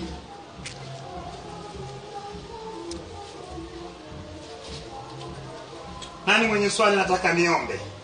Sikujibu hapo. Hilo ni swali ambalo ondoka nayo kwa wewe ni mbegu njema. Uko kwenye jinsi moja ambayo ni wokovu, ama mguu moja huko kama fisi ambayo umesikia harufu huku na huku anasema niende huku. Watu wengine mguu moja yupo kwenye kanisani, mguu moja yupo kule kwenye boyfriend, kule nje kule yupo kanisani, mguu moja yupo kwa mganga. Wanae mambo anavyokaa vibaya. Mimi sinaomba hapa mchungaji, nisamee maana nilienda kwa mganga na muangalia. Anayetesa ni shetani. Unaona kutafuta msaada kwa shetani. Msalani Yesu akasema shetani mjinga kiasi gani mpaka haifitini ufalme wake. Una hakika mganga anaweza akakutibu kweli atoe shetani? Yule msamanyata yule anaweza kutibu? Yule anatengeneza majini yale ambaye anatengeneza majini wa kitabu anaweza kutibu? Anaweza kutoa majini? Majini ndiye anayemletea chakula. Tuache kudanganyana. Unajua kuna wakati mwingine mwanadamu anataka danganywe. Ndio maana hata wananchi wanataka wadanganywe, ndio maana wanadanganya na wanasiasa. Dunia inataka uongo. Nenda ukaseme jamani mimi sina kitu, lakini tutasaidiana pamoja kuleta maendeleo. Atakuangalia na kusema muone. Nashirikiana sisi maendeleo. Mtu anakwenda pale, bwana mimi nitajenga gorofa, nitamjenga kila moja gorofa. Mabomba. Anataka kujenga gorofa huyu. Gari yake yenyewe inatembea kama imekata center bolt. Anataka pale apate na kigari. Mabomba ya maji yanatoa maziwa. Yeye mwenyewe maziwa alikunywa mwaka uliopita. Ndio maana dada, hujaolewa, angalia sana anayekuja na hii sana. Alafu mtu anayetanguliza fedha mbele. Mtu akishakuja akwambia bwana mimi nafanya kazi uwanja wa ndege, mwambia toka mbele zangu. Wewe unafanya kazi uwanja wa ndege, bwana nihusu mimi. Mwambie mimi nataka mtu asiyefanya kazi. Hiyo umempa kitu kinachoitwa technical knockout maana. Samaki ili akamatwe pale baharini lazima chambo na iwepo. Kwa nini mtu atakuja kwako alafu anakuambia fedha zake, mwenyeshi fedha? Bwana muda maongezi yeye kwenye simu yake haijafika hata 500 na kutumia muda wa maongezi 100,000 ama 50,000. Imagine. Nitakwambia leta simu yako. Angalia nakuja kuona shilingi, naambia bwana wewe nakurushia hela zako. Mwambie bwana chukua muda wa maongezi, wewe ndio unahitaji maana simu yako iko empty. Dada wanapendaga watu wanayewadanganya. Kuwa mtu anayesimama katika ukweli. Kaka anayekuja alafu anafanya nini? Anatoa advertisement. Hii bwana. Anakuita mwende mle mahali, alafu anakula kana kwamba yeye ni mtoto mdogo. Anakuangalia anasema huyu alifai maana huyu ana pretend huyu. Pretenders are the worst. Tafuta mtu ambaye anafieka chakula, weka chakula kula mtu.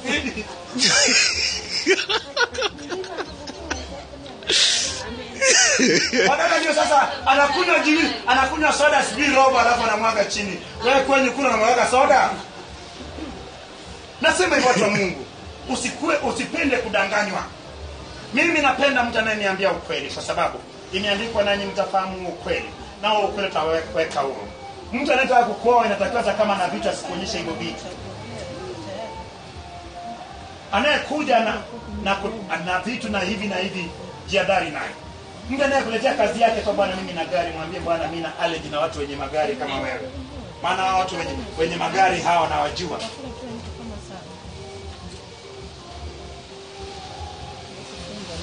Tuwe makini maana shetani anajua tunakoelekea. Glory upo. Tupende sana kudumu katika neno. Na ukitaka kwa crash waambie habari za Yesu. Utaona moja kwa moja wa kila boda.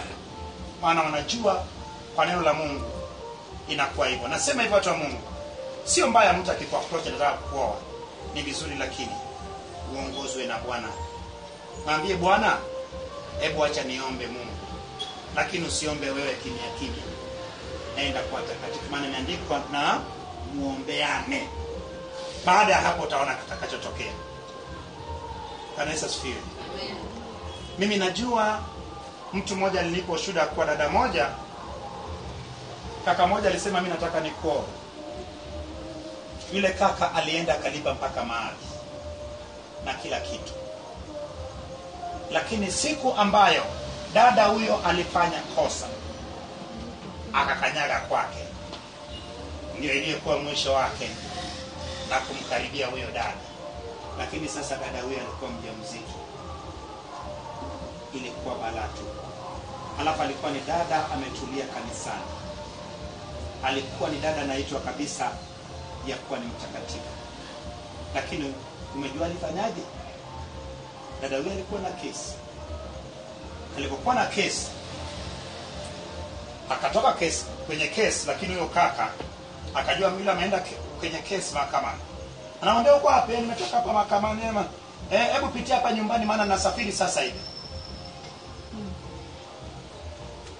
Dada yule alipokanyaga tu pale akaingia ndani.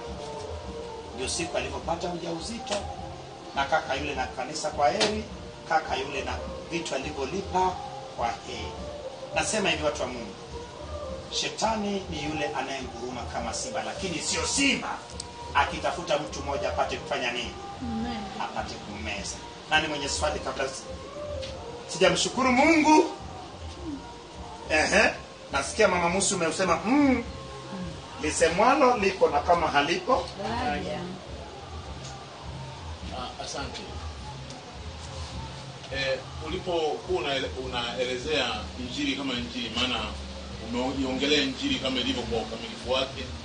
Maana anasema umeiongea injili kamilifu kwa vile umeongea muda uliopita, muda tulionao na tunakoelekea kule. Swali langu liko kule tunakoelekea, yani mwisho wa mambo yote. Ulipokuwa ulielezea vizuri, likajizalisha swali kwangu mimi. Swali lilizalisha ni? Swali lililojizalisha ni kwamba ukaongelea kwamba kipindi cha miaka ile 1000 kifo hakitakuwepo. Sasa najiuliza kwamba kama kipindi cha miaka 1000 hakitakuwepo, inatokea mtu labda Yesu amesharudi tayari anatawala duniani. Mwaka wa kwanza, mwaka wa pili mtu anazaliwa. Ina maana huyu mtu yamkini ataishi miaka yote hiyo 1000, na kama ataishi miaka yote 1000 hii, ndio kusema kitu gani? Mtu wa kwanza alikuwa ni Metusela kwa mujibu wa historia ya Biblia. Metusela aliishi miaka 969. Sasa inawezekana huyu mtu atakayekuwa amezaliwa kipindi hicho cha Yesu anatawala duniani atataka kuvunja rekodi ya yule mtu wa kwanza miaka 869. Huyu atazidi hii miaka yote atakaa. Bila shaka ilitakiwa tuishi miaka mingi, itakiwa tuishi milele. Ile itakuwa ni rehearsal, maandalizi kwa ajili ya maisha miaka yote. Kumbuka ya kuwa watu wote watakuwa wameshaangamizwa kwenye vita vya Armageddon, na kumbuka ni Wayahudi tu ndio watakayekuwa wameokolewa kimiujiza, watakuwa nyikani, ambayo tunaona kwenye sura 12 kitabu cha Ufunuo ya kuwa yule mwanamke atapewa mbawa, ataruka hadi nyikani. Na hii tafsiri yake tunapata kwenye Kutoka 19 mstari wa 4, anayesema hivi: uliona jinsi nilivyowafanya Wamisri, nami jinsi nilivyokuchukua kwenye mbawa zangu kama tai hadi nyikani. So ina maana jinsi ambao Bwana aliwaongoza nyikani akiwalisha miaka 40, ndivyo Bwana atawaongoza Wayahudi ambao watakimbia kutoka Yerusalemu. Maana tayari mpinga Kristo atakuwa ameshajitangazia pale ile chukizo ya uharibifu ya kuwa yeye ndiyo Kristo, na tayari atakuwa anawatafuta Wayahudi ili afanye nini? Awaangamize, ambayo ndio tangu mwanzo wanatafuta Wayahudi waangamizwe. Na kumbuka ya kuwa tayari ni Wayahudi wakati Yesu anarudi kutawala. Ina maana ni Wayahudi tu watakaye kuwa na nini? Ndio watakaye kuwa wapo kimwili. Maana utavumiliaje katika kile kipindi cha dhiki kuu pasipo kutiwa muhuri? Maana huwezi kununua kitu, huwezi kupanda mwendo kasi. Hata wana wa Israeli watakuwa wako mjini, watakuwa nyikani, Mungu atakuwa anawalisha kimaajabu. Ndio maana watapenya, na Yesu anaporudi wataokolewa wao katika vile vita vya Armageddon. Maana mpinga Kristo na majeshi yake watakuwa wamekwenda kuwavamia ili wafutwe kwenye uso wa dunia, ndipo Kristo atawaokoa. Kitabu cha Zakaria 14 mstari wa 6 inasema ya kuwa ndipo Yakobo atatambua kuwa yule niliyemkataa, yule niliyemchoma ndiye, naye ataomboleza, naye ataingia naye katika Yerusalemu, naye ataanza kutawala. Ina maana Wayahudi tu ndio watakaye kuwa na mwili ya kawaida, na huo mwili wa kawaida ina maana tayari Yesu anapoanza kutawala wataendelea kuoa na kuoana. Ndio maana dunia itajaa na watu, vinginevyo yule shetani atapata watu wengi kama mchanga wa ufuoni. Ni kwa sababu hakuna kifo. Lakini kumbuka, anapofunguliwa ni kwa ajili ya kujaribisha wale. Maana kumbuka ya kuwa lazima shetani ndio awajaribishe. Ndio maana anafunguliwa, anakwenda kwenye wale waliozaliwa wa kipindi hicho, anafanikiwa kuwadanganya wote, wanamuunga mkono. Tayari anajigamba, tayari anataka kuvamia ile kambi. Lakini anapojipanga kwenda kuvamia kambi ya Kristo na watakatifu, tayari moto unatoka juu unalamba wale wote. Lakini wale ambao watakuwa hawajajiunga naye, wao sasa katika wakati ile wa hukumu sasa, kufumba na kufumbua mwili wao, watavaa mwili usioonekana na wao. Maana hukumu itahukumiwa nini? Itahukumiwa ni roho. Bwana Yesu asifiwe. Lakini kumbuka ya kuwa ile chujio ya kulambwa na moto itakuwa ni wale wenye dhambi wote ambao wataungana na shetani. Ndio itakuwa ni jaribio yao. Hapo ndio watachujwa na kuondolewa. Bwana Yesu asifiwe. Wanapoondolewa wanakufa. Wanapokufa pale kinachopata ni nini? Tayari kiti kinachoshuka cheupe tayari na wao wanafufuka sasa kwenye ufufuo wa pili sasa wakati wa hukumu sasa. Bwana Yesu asifiwe. Ndipo mzinzi moto wa jehanamu, muongo moto wa jehanamu, muoga moto wa jehanamu. Shetani tayari anakuwa ameshatupwa kwenye moto wa jehanamu, lakini moto wa jehanamu itazinduliwa na mpinga Kristo na nabii wa uongo baada ya vile vita vya Armageddon, maana wao watatupwa katika ziwa la moto wakiwa hai. Bwana Yesu asifiwe. Hebu niishie hapa. Mtu mwingine mwenye swali? Nione mtu anasema mchungaji, namshukuru Mungu nimepata kitu. Haleluya. Amen. Basi kama kuna sehemu itakuwa na kupiga chenga, nipo. Naona mkono hapa. Hebu sehemu gani na kupiga chenga kosa nataka niombe. Sehemu inayopiga chenga ni mwanadamu ambaye ameingiliwa na pepo. Pepo mabaya aliyeingiliwa ndani ya mapepo. Yaani unaweza kukuta mtu anaambiwa na mapepo labda hata 10 au 20 yapo ndani. Sasa najiuliza ile roho ya mwanadamu inakuaga wapi sasa? Ama wale wameshaitawala pale. Wakati huo sasa inakuwa ni fahamu zile za pepo au ile roho ya mwanadamu. Bwana Yesu asifiwe. Amen. Pepo anapoingia ndani ya mtu, jinsi ambayo mapepo wao wanamuiga shetani ama ibilisi ambayo ndio kiongozi wao. Ibilisi yeye alikuwa na uchu wa utawala. Ndio maana zile sifa zilizokuwa zinamwendea Mungu alitamani zimwendee yeye. Akatamani ainue kiti chake juu kuliko kiti cha Bwana hadi mwisho kaskazini, lakini akashushwa mpaka pande za mwisho za dunia. Umeona sasa? Ina maana kilichofanyika ni nini?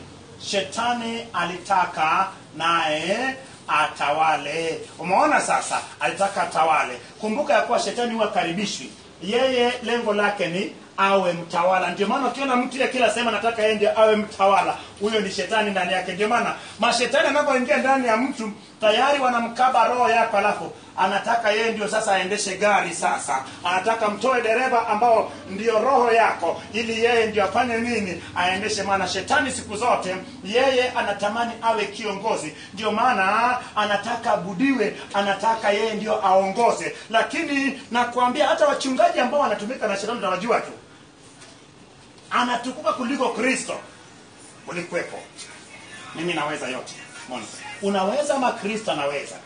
Ndio maana kumbuka ya kuwa Paulo alijishusha, Petro alijishusha, Yohana huyu mwana wa Zebedayo ambayo akapewa maono kule kwenye kisima cha Patmo alishuka. Kumbuka hata mchungaji Joji anashuka. Maana imeandikwa ajikwezaye atashushwa, ajishushaye atakwezwa. Nasema ya kuwa watu wa Mungu, imeandikwa ya kuwa tumuinue Bwana katika kila jambo, tumtukuze katika kila jambo. Umefanya miujiza, Bwana amefanya miujiza kupitia wewe. Muinue Bwana ili hata Bwana siku nyingine ukipeleka matatizo bali kuyabeba. Lakini wewe sifa zote zibebe wewe. Shetani akiwa ndani ya mchungaji, tunaona mchungaji yeye anaweza vitu vyote. Mimi Bwana, mimi wewe, je Kristo? Lazima tumuinue Kristo kwa kila jambo. Lakini kumbuka shetani akiingia ndani, sasa uzuri wao ni hivi, wao wakiwa 10 wako kwenye ngazi zao, wanaheshimiana vibaya mno. Kama ni yule bwana pinda mgongo ndio mkubwa wao, walipoingia utakuta wanatembea mgongo umepinda.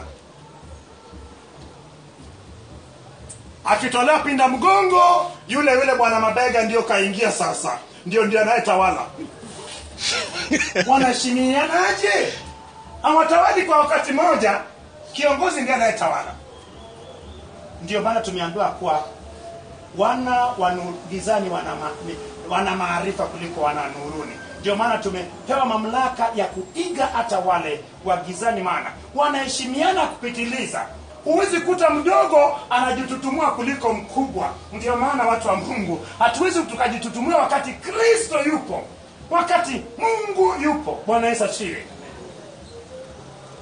Nani wa mwingine wa mwisho? Basi mimi naomba. Ninashukuru jina lako Bwana, maana hata siku ya leo Baba wa rehema umetukumbuka, umetupeleka hadi mwanzo Baba wa rehema ya Biblia, ukatembea nasi Baba, na umegusa na mwisho Baba, maana wewe ni mwanzo na mwisho. Wewe ni Alfa na Omega, wewe ni yote katika yote, maana kabla ya mwanzo kuwepo wewe ulikuwepo Baba, baada ya mwisho wewe utakuwepo.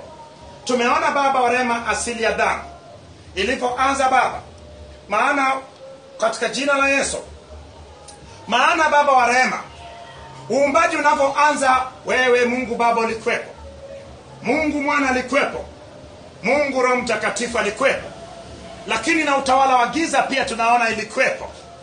Baba umetufundisha asili ya mabaya, nami nafuatilia asili ya mabaya ndani ya watu hawa.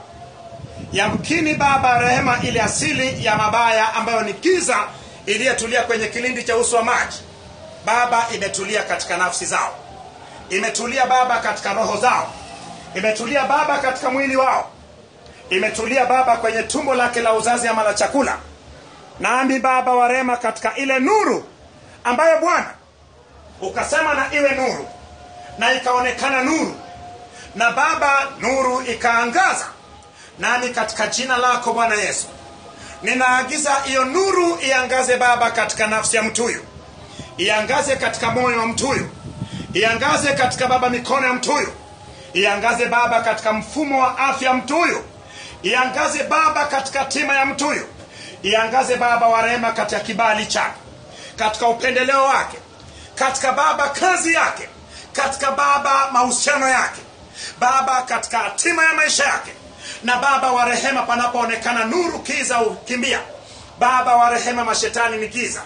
Baba wa rehema kazi ya giza yote itoweke katika nafsi yake, itoweke katika Baba wa rehema huduma yake na karama zake, itoweke Baba wa rehema katika mfumo wake wa maisha, itoweke Baba wa rehema katika hatua zake.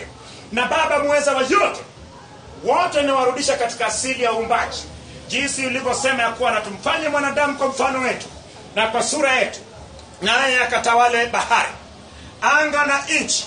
Baba wa rehema kazi hiyo ilikuwa ni kumdhibiti yule mwovu, kuidhibiti ile utawala wa giza iliyotulia katika kilindi cha uso wa maji. Tunamtawala Baba wa rehema shetani na utawala wake wa anga kwa jina la Yesu.